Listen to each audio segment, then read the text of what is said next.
দীর্ঘ ৩৫ বছর নিঃশব্দে পড়ে থাকা পরিত্যক্ত এক দ্বীপ হচ্ছে হাশিমা দ্বীপ।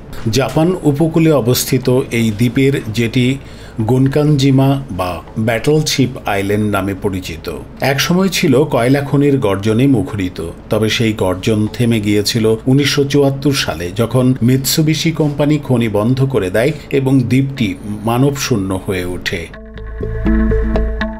তখন থেকেই হাশিমা হয়ে ওঠে এক প্রকার নিষিদ্ধ ভূখণ্ড। পর্যটকদের প্রবেশ ছিল সম্পূর্ণরূপে নিষিদ্ধ। পরিত্যক্ত ভবন, মরিচা ধরা লোহার কাঠামো আর ধ্বংসস্তূপে ঘেরা দ্বীপটি যেন ধীরে ধীরে প্রকৃতির কবলে পড়ে নিস্তব্ধ হয়ে পড়েছিল। দ্বীপের প্রতিটি ধ্বংসস্তূপ যেন গল্প বলে, শ্রমিকদের রোজকার সংগ্রাম, কয়লার গন্ধে ভরা দিনগুলো, কিংবা শিশুরা যে স্কুলে পড়ত তার ভাঙা জানালার ফ্রেম। একসময় যে দ্বীপে ৫,০০০-এরও বেশি মানুষ বসবাস করত, আজ তা নিঃসঙ্গ এক নির্জন এলাকা।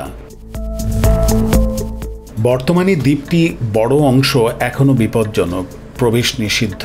তবে রক্ষণাবেক্ষণ ও তথ্যচিত্র নির্মাণ চলছে নিয়মিত। তবে নতুন এক ইতিহাস রচনা হয় ২০০৯ সালে।